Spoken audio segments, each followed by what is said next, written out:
This is Christine Krieger with the Colorado State Library, and I may be having audio problems. Can anybody hear me? All right, sorry. I have it mutes at my waist on my microphone, so I apologize. So welcome again to the Multi-State Virtual Library Conference. My name is Christine Krieger, and I am the Professional Development Consultant for the Colorado State Library. We are proud to bring you to this multi-state conference. The event is funded through the Colorado State Library, the Georgia Public Library Service, the State Library of Iowa, the Maryland State Library, and the Library Services and Technology Act through the Institute of Museum and Library Services. Very quickly, before we get started, just a few housekeeping items. This session will be archived and recorded. The link will be sent out hopefully next week with access to the archived sessions. If you happen to have other people joining you today, if you're watching in a group situation, please make note of your additional people so that we can collect those numbers from you a little bit later.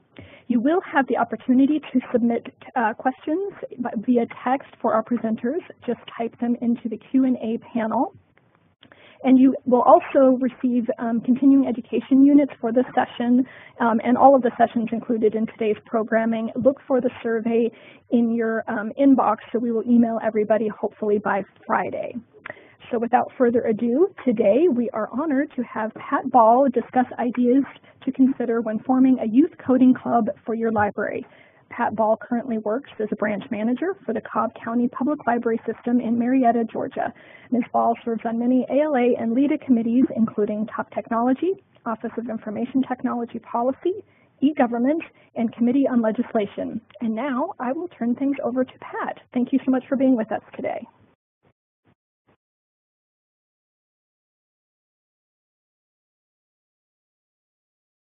Hello?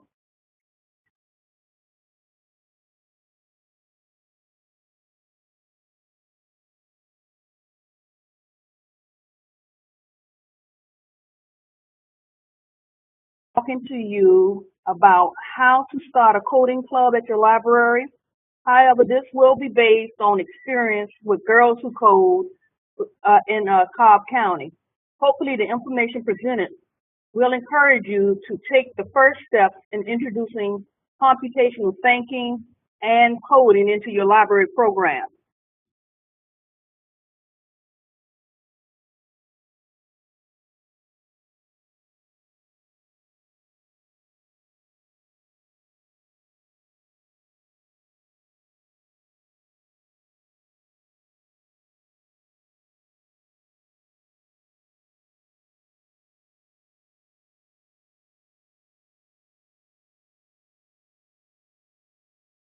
The tech sector, and by 2020, 1.4 million jobs will be available in computer-related fields.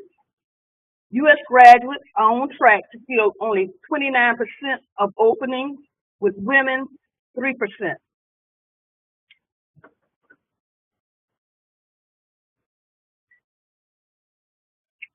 Girls Who Code is a national nonprofit working to close the gender gap in technology. Programs are free and open to 6th to 12th graders. The club's goal is to close the gender gap in technology by building the largest network of future female engineers in the United States.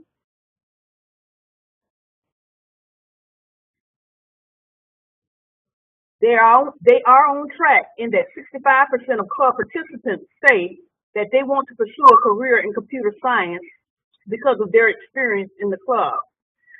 Girls Who Code began 5 years ago in New York with 20 girls, and today has over 40,000 members in all 50 states. Girls learn to use computer science to impact and change their communities while joining a sisterhood of supportive peers and role models. Each club focuses on its club's community project called the CS Impact Project. This helps the club members to start thinking about social issues and seeing themselves as a catalyst and participant of change and solution. After discussion, brainstorming, and consideration, our girls decided Two, for their community project to write an app for distractions while texting and driving. Other possible topics discussed included bus safety and animal treatment.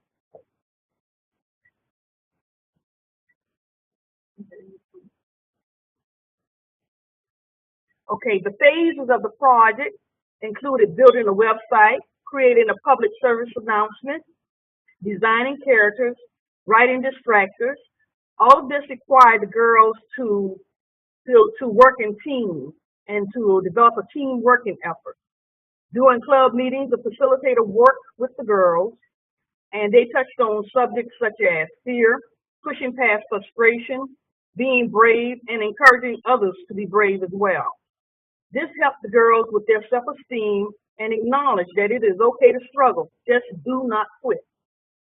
To complete their project, the girls had to take risks and work together in order to build something that positively impacts their community. These are critical life lessons at their age to help them in all areas of their lives, no matter what career path they may choose. So our club began last September. We started with 13 girls, and the branch is the host, and we had a volunteer who is considered our facilitator. All volunteers are cleared and credentials checked by the National Club. And as I said, we started with 13 girls, ages 12 to 17, with the majority of those girls being middle school age. The program ran from September to May, and meetings followed their school schedules for holidays and days off. We were lucky in that our volunteer had worked for numerous years as a software engineer.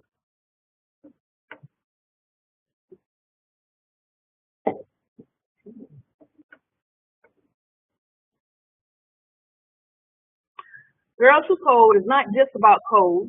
It exposes young girls to the many ways women like them have utilized a major in computer science and other fields like music, fashion, and the arts. The club reinforces the importance of sisterhood, teamwork, and mentorship. Most important, the push for serving one's community, which is the focal point, which is one of the many missions of Girls Who Code, and coding is one of the many ways to accomplish the goal of serving your community. Each meeting, the girls usually have a